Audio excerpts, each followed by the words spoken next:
Hi, I'm Kitty Felde.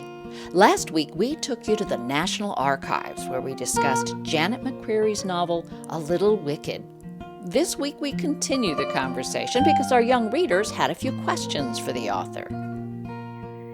What made you think about Dory having Merlin as a bird? On one of our many trips to Scotland, we were lucky enough to stay in an 11th century castle that had a falconry. And one of the privileges of staying there is you could have a morning with falconry. So we were lucky enough to have a buzzard, a falcon, and an owl come to our hand when we called.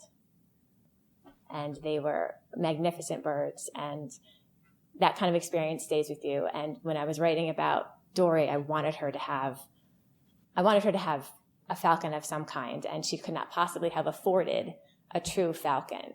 So a buzzard was the best she could ever hope to have. So, like, how long did it take you to gather all the information that you did that was, like, in the book? Okay, so there are two kinds of writers. There are planners and pantsers.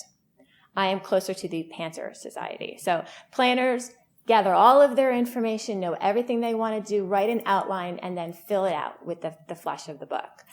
I did it more in fits and starts. Like I said, when I left Glencoe the first time, Dory was with me.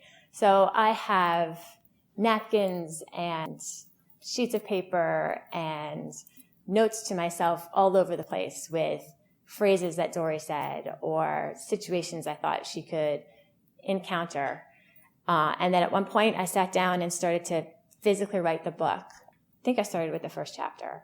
And then I would get her into a situation and not know how to get her out of it. And I would have to go back to research and say, what would really happen here? What are the resources available to her? How could she think her way out of this? So then I would stop writing and go back to research. And usually I would gather research on the topic I was looking for and several others. And then I would be able to write different parts of the book at different times and then put it all together eventually. How long did it take you to make this great book? Well, thank you for that. Let's see.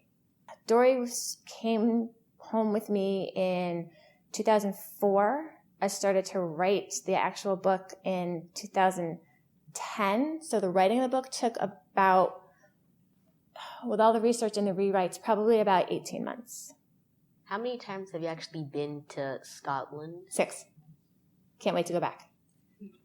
And my niece was brave enough to cross the ocean with my husband and I, without her parents, to go to Scotland with us one of the times. Yeah, but I think you guys would go with Janet, wouldn't you? Without your parent? Maybe not. Maybe? Still a no from Sarah. No, thank you very much. What really ended the witch trials? That is a great question, and it is up for great debate. The documentation at this part of the trials is contradictory to itself. The best answer I can give you is that the town leaders kind of finally fessed up that they didn't know what they were doing and sort of stopped prosecuting and opened up the jails and kind of said, go ahead. Wow. So Dory talked to one of the, I think it was a minister or someone, when she was in jail accused of a witch, and he let her free. What made you think about, like, Dory putting some sense into him? Well, I think that we learned throughout the book that Dory is a resourceful, a respectful, and an honorable person.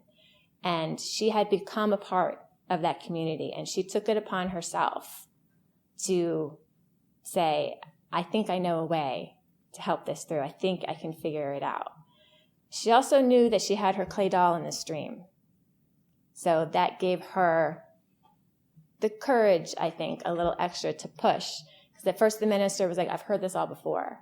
But for her to keep pushing and keep saying, this is what has to happen. In order for the book to come full circle for me, it had to be Dory who started the end of the witch trials. Does that answer your question? Okay. We have interviews with lots of other writers at our website, bookclubforkids.org. And if you're a school or library in Southern California or the D.C. area, we would love to come out and tape an episode with your readers. Just send us an email and we will send you all the information. Our email is kitty@bookclubforkids.org. And I am Kitty Felde. Thanks so much for listening.